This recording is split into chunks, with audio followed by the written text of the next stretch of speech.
"This is nice," komento ng kaibigan ni Kenneth. "Yes, it is," sang-ayon ni Shaira. Nasa Antipolo sila sa paboritong pasyalan nila dati ni Kenneth. It was atop a cliff overlooking the city. She tried to sound light and breezy even if she didn't feel that way. Hindi lang sila ng kaibigan ni Kenneth ang naroroon. Kasama nila sina Sheena at Kenneth. Nasa kabilang sasakyan ng mga ito at mukhang masayang nagkakwentuhan. Iyon ang unang paglabas ng mga ito, kaya nga kailangan kasama raw siya. Anang kapatid niya. Para daw hindi ito mailang at pati na rin si Kenneth. Naalala niya kung paano nataranta ang kaibigan niya nang malaman ito ang nangyari sa kapatid niya. Agad itong dumalaw sa ospital. Hindi gaano nag-usap ang mga ito pero nanatiling nakaupo sa tabi ng hospital bed ni Sheena si Kenneth. Hindi naman niya matagalan ng tagpo kaya nagpasintabi siya at tumuloy na muna siya sa cafeteria ng hospital. Nag-text si Kenneth pagkalipas ng mahaba-habang oras. Hinahanap siya nito. Nagpasya siya noon na ito na ang kausapin tungkol sa kapatid niya. "Get it over with," katwiran niya. "Your wish is about to come true." Nakangiting sa lubong niya rito nang samahan siya nito sa mesa niya. Kumunot ang noon ito. "My wish?" "Oo, makinig ka. Nag-heart to heart talk kami ni Sheena. And well, I have a feeling that she's just about ready for someone like you in her life." Napamaang ito sa kanya. "You mean like a rebound romance?" "Hindi ah, my sister has seen the light. Baka ganun ang side effect ng pinapampang tiyan. O baka nakakamature ng pananaw ang ilang beses na masaktan. But the point is this, ligawan mo na siya. Iyong dibdiban at malamang hindi ka mabibigo." "Nagbibiro ka ba?" "Mukha ba ako nagbibiro?" Pakiramdam nga niya ay mamamatay na siya sa hapding na darama niya. Nagbibiro pa raw siya. Matagal-tagal bago niya nakumbinsi ito na hindi niya ginugood time lang ito at hindi rin ito lalabas ng panakip butas lang. "Heto na ang break mo. Kagatin mo na." Aniya. Tumingin ito sa kawalan. He must be so happy. He was overwhelmed with it. Ang tagal na nitong pinapangarap na pansinin nito ni Sheena. "Best wishes, friend," sabi pa niya. "Thanks," sagot nito. Parang wala sa sarili. Nang iigiit ni Sheena sa sumama siya sa lakad ng mga ito ay agad siyang tumanggi. Pero ayaw pumayag ng kakambal niya na ito lang at si Kenneth ang lalabas. Nakakailang araw. Para matapos ng usapan ay kinulit niya si Kenneth na magsama ng kaibigan nito. Wala siyang balak magbilang ng bulaklak habang nagpapakita ang dalawa sa isa't isa. Si Vance ang isinama ni Kenneth. Mukhang okay naman ito. Palakwento ito kaya hindi ito nakakabatong kausap. "Matagal ka na nababanggit sa akin ni Kenneth," aning kaibigan ni Kenneth habang nakaupo sila pareho sa hood ng kotse nito. "How come we've never met?" "Oo nga no," sabi niya. "Ba't nga ba?" "Oh, nag-meet na nga pala tayo. Kaso wala kang malay," sabi nito. Ang lakas ng tawa niya nang matukoy niya kung anong sinasabi nito. Naikwento na rin pala nito na kasama ito sa partner in crime ni Kenneth na pumalpak na tangkang pagdukot kay Sheena. "Langya kasing ma-inlove ang kaibigan ko eh." Anito, sapul na sapul. "Sinabi mo pa," sang-ayon niya. Kasunod niyon ay napabuntong hininga siya. "Ang lalim naman nun," komento nito. "Mga 10 feet lang," nakangiting ganti niya. "Para saan yun? Boring ba ako? Inaanto ka na?" "Hindi ah, wala lang yun. Huwag mong pansinin. Kapag kasi walang buwan, ganito ako. Parang nalulubat." "Eh kapag may buwan, nahahati ang katawan ko," saad niya. Ito naman ang tumawa ng malakas. Napatingin sa kabilang sasakyan si Kenneth. Kanina pa nagtatawanan si Vance at si Shaira. Parang ang saya-saya ng mga ito. "Bakit? Ikaw ba hindi masaya?" Pasumbat na tanong ng isip niya. Iginawi niya ang tingin kay Sheena. Parang hindi siya makapaniwala na naroon ng dalaga. Nakaupo sa tabi niya sa loob ng SUV niya habang pumapailan lang ang musika ni Mozart. Like him, Sheena liked listening to classical music sometimes. At habang katabi niya ito, ay amoy na amoy niya ang pabango nito. It was a very womanly smell. Nakakaakit iyon. Nakakagising ng pandama. Tama palang sampatan niya noon. Sheena was man's woman and she was willing to be his. Wow, hanep, wika niya sa sarili, pero parang hindi siya ganoon kasaya. You're awfully quiet, ani Sheena. Alam ko kapag magkasama kayo ni Shaira, ang ingay-ingay mo. Bakit ngayon hindi ka umiimik? Medyo nakakailang kasi. Alam mo na, starstruck ako, sabi niya. Natawa ito. Ikaw talaga? Puro kakalokohan. Bakit ka naman may starstruck? Hindi naman ako artista. But hey, I think I know now that Shaira went when she said you're a fun guy to be with. Talaga? Sinabi niya yun? Ganun na lang ang tuwa niyang malaman na iyon ang iniisip ni Shaira tungkol sa kanya. Yup, along with your other sterling qualities. That's why I realized I was fool. Kung san-san ako tumitingin, nandyan lang pala sa tabi-tabi ang lalaking karapat-dapat kong mahalin. Parang nagspasm ang throat muscles niya. Hindi makalabas sa mga katagang balak niyang sambitin. He wanted to say, "No, don't do that. Don't force yourself to fall in love with me." Pero bakit ba niya gagawin iyon? Hindi ba at iyon ang imposible dream niya? Ngayong nakaamba na iyong matupad, siya pa nga ayaw?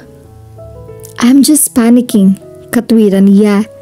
Nakakapanibago at nakaka-overwhelm naman talaga siguro ang biglang matupad ang isang matagal nang minimithing pangarap. Nang muling umugo ang tawanan mula sa kabilang sasakyan ay napatingin na naman siya roon. Nakaupo sina Shaira at Vance sa hood ng Pajero ni Vance. Nakataas ang mukha ni Shaira.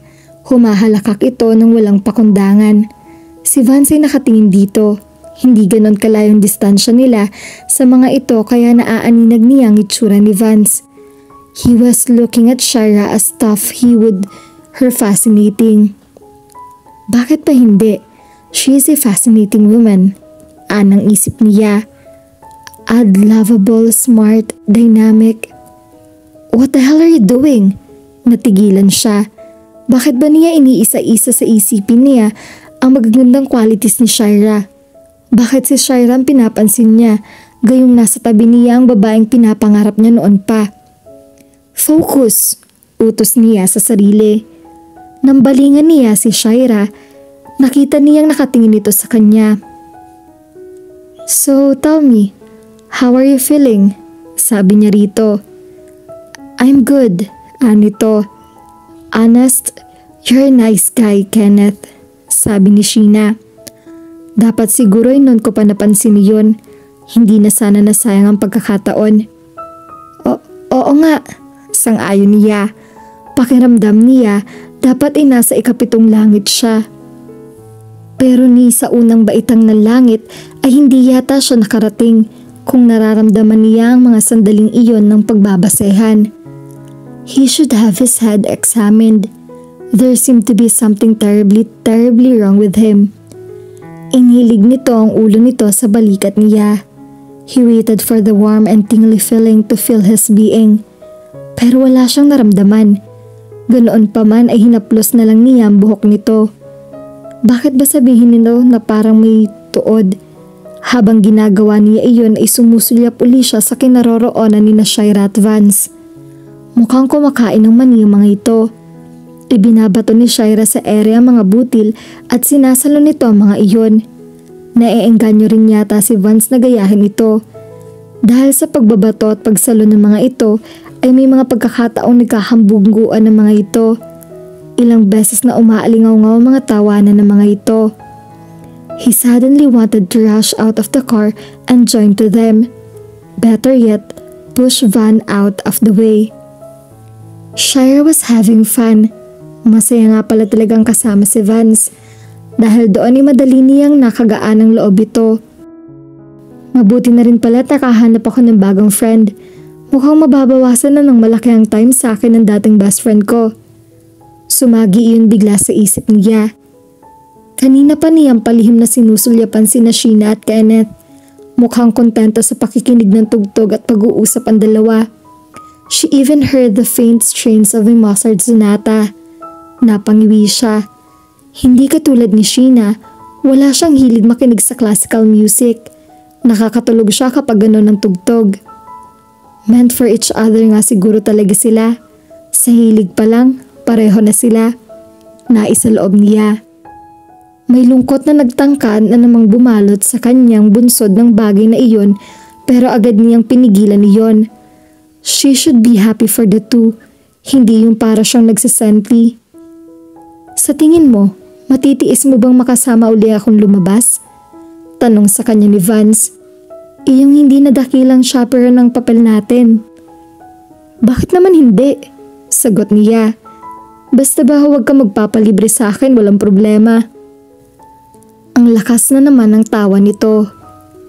It's good how those two are really finally getting together. Sabi nito na bahagyang ikiniling ang ulo sa kinaroroonan ni Kenneth at Sheena. Iya, simpleng tugon niya. Bakit parang galing sa ilong? Komento ni Vance. Galing sa ilong ka dyan. I'm happy for them. Really? Giet niya. Talaga nga ba? Kagaya ng iniabiso noon ni Vance kay Shaira, dumating nga ang pagkakataon na niyayaan siya nitong lumabas nang silang dalawa lang. At katulad ng sinabi niya rito noon, pumayag siya. Nanood sila ng premiere ng isang pelikula at pagkatapos ay kumain sila sa labas. Nag-enjoy naman siya at tingin niya ay ganun din ito. Ang paglabas na iyon ay naulit pa ng ilang beses hanggang sa naging regular na iyon. Nakakalibang sa kasama ni Vance ang gusto niya rito. Hindi siya tinatalo nito. All they were doing was having fun. Na mga panahong iyon ay may kailangan niya iyon. Kung madalas kasi silang lumalabas ni Vance ay lalo naman sina Kenneth at Sheena. Base sa tuwang nakikita niya sa mukha ng kakambal niya, nahuhulaan niyang maganda ay tinatakbo ng samahan ng mga ito. Natutuwa rin naman siya. Sa wakas, siguro ay magiging masaya na ang kapatid niya. Hindi na ito paluluhain ng mga lalaking nagkakamaling piliin ito. Her sister deserved that. Pero hindi rin niya mapigilang makadama ng lungkot. Dahil si Sheena na ang madalas kasama ni Kenneth. Bihira na silang lumabas ng kaibigan. Mabuti na rin siguro iyon. Bigla kasi naiilang siya rito. That made her sad because for the longest time, he was the guy she was very comfortable with. May isa pang dahilan kung bakit nalulungkot siya. Pero kahit siguro umangan siya ng balisong ay hindi niya aaminin o tatanggapin iyon. The idea was too preposterous. Wala ring saysay na aminin niya iyon. Baka nga lalo pa siyang masaktan kapag inamin niya iyon. Nag-concentrate na lang siya kay Vance hanggat walang iniluluhog na pag-ibig ito sa kanya at hanggat wala siyang nakikitang anumang palatandaan na nakakagusto ito sa kanya, wala siyang dapat alalahanin. Ang dalas na niyan sabi sa kanya ni Sheena, isang gabing nakasalubong niya ito sa hallway. Galing ito sa kwarto at pababa yata, samantalang siya'y papunta naman sa silid niya. Kararating lang niya galing sa pagdalo nila ni Vance sa opening ng boutique ng isang kakilala nito.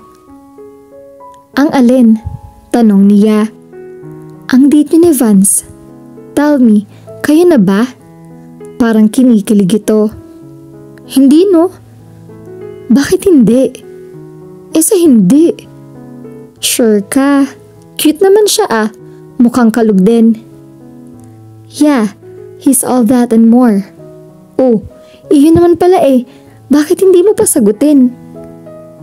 Iba ang gusto ko Iyon na muntik na niyang maibulalas. Basta, bakit ba ang kulit mo? Sabi niya. Wala naman, interested lang. Lagi ka kasing ginagabi ng uwi. At ang lakas ng loob mong mamuna. As if naman ikaw, hindi pa na ang date. Hindi kasing dalas mo. Alam mo naman siguro na busy si Kenneth. May pagka-workaholic nga ang isang yun. Sang-ayon niya. Napabuntong hininga siya. Talking about him made her miss him all the more. Alam mo, naikwento na niya sa akin yung tungkol sa attempted kidnapping. Sabi ni Sheena. Talaga? Mukhang nagiging close na ang mga ito para maging komportable si Kenneth na ipaalam iyon sa kapatid niya. Oo, grabe pala kayo. Ang titindi nyo. Well, I just want you to be happy. Aniya. But you went to such great lengths. Anito. Wala yun? Thanks ha. Mga bata pa tayo. Ikaw na lang ang parati nagbibigay sa akin. You're always watching out for me. Uy, huwag ka magdrama riyan. Ayokong umiyak. Biro niya. Pero ang totoo ay naiiyak na talaga siya. Iba nga lang ang dahilan. Gusto niyang iyakan ang pagkawala sa kanya ng lalaking naging napakalapit niyang kaibigan. Ang lalaking minahal niya. As a friend, nagkukumahog na pag-amyenda ng isip niya. Thanks sis, ulit ni Sheena. You're welcome. Just take care of Kenneth, okay? Aniya. Nag-excuse na siya rito at nagmamadaling nilagpasan niya ito para kasing maiiyak na talaga siya. Nang lingunin niya ito ay nakita niyang nakatingin lang ito sa kanya. Hindi na niya iyon pinansin. Pumasok na siya sa kwarto niya. Nag-dive siya sa kama at doon niya pinaghulagpos ang sama ng loob na tila ang tagal-tagal na niyang dinadala. Inabot ni Kenneth ang sanmig ka na nasa misitang kaharap niya. Nilagok niya ang laman niyon na parang uhaw na uhaw siya. Nasa bahay siya ng isa sa mga kabarkada niya. Birthday nito at nagkayaan silang mag-inuman. Naroon din si Vance at ang dahilan ng bigla niyang paglagok ng beer ay ang kinakwento nito. Shira and I went bungee jumping. Ewan ko ba kung paano ako nakumbinsi ng lukaret na iyon na gawin yon. But hey, it was so much fun. Adrenaline rush talaga pare. Parang excited na excited at tuwang-tuwa ito sa pagkukwento. Uy, ngayon lang kita nakita nagkaganyan Vance. Iba na yan. Kantsaw dito ni Greg, isang kaibigan nila. Oo nga, sambot naman ng isa pang kaibigan, ang may birthday. May kakaibang glow ka pare. Ulol, bulalas ni Vance. I'm just telling you, you should try bungee jumping. You cowardly assholes. Oy Kenneth, kumibo ka naman dyan. Baka mabad breath ka. Siya naman ang nakipagdiskitahan ni Greg. Kamusta na kayo ni Sheena, ha? Okay naman. Okay? Anong ibig mong sabihing okay? Anito. Basta lang. He didn't want to elaborate. Grabe rin ang itinatakbo ng love story ng mga yan eh. Ginawa pa akong accessory to the crime. Saad ni Vance. He remembered the failed kidnapping. Kasunod niyon ay naalala niya mga kasunod pang pangyayari. Ang mga panahong inilaga nila ni Shira sa isla. And he suddenly felt very sad. May kamag-anak ka bang namatay bro? Tanong sa kanya ng isa niyang kabarkada. Wala, sagot niya. Yung pusa mo hindi rin namatay? Sambot pa ng isang kaibigan. Wala akong pusa, Anya. Well, who died? Para kang namatayan dyan eh. Birthday ito yung sinaselebrate natin, hindi ba bang luksa? Hirit ng isa pang kaibigan. Iyong kuko sa paa, namatay. Biro niya. Sa kanya pinilit na makisali sa kasiyahan. He missed Shira. Iyon siguro ang rason kung bakit ang lungkot-lungkot niya. Hindi naman siguro siya masisisi. Ang tagal na nilang magkaibigan nito. Ang dami na nilang pinagsamahan.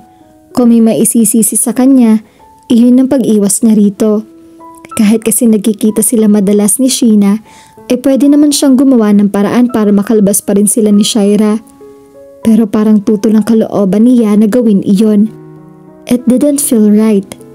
Parang magtataksil siya kay Sheena kapag niyaya niyang lumabas si Shira. Si Shira naman ay tiyak na magagalit sa kanya kapag sinakdan niya ang kapatid nito. He knew how protective she was of her sister.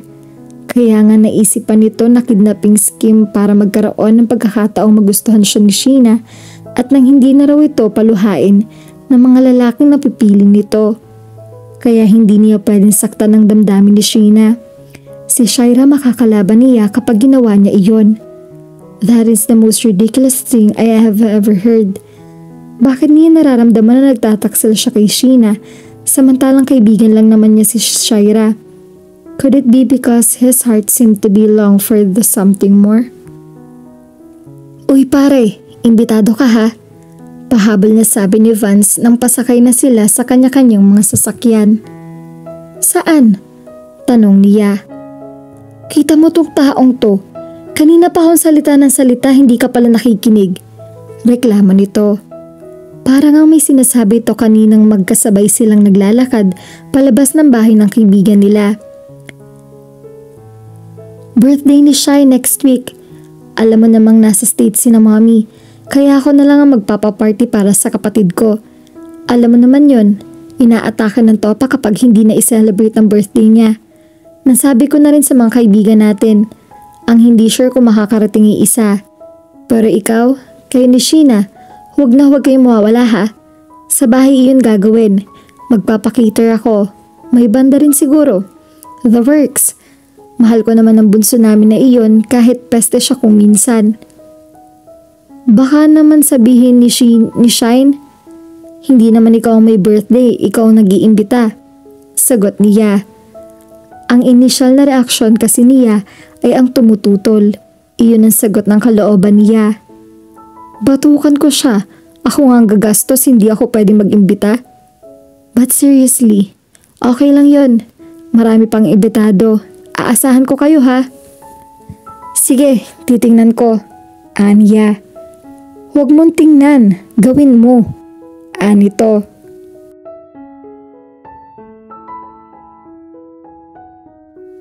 At dito na po nagtatapos ang ating kwento.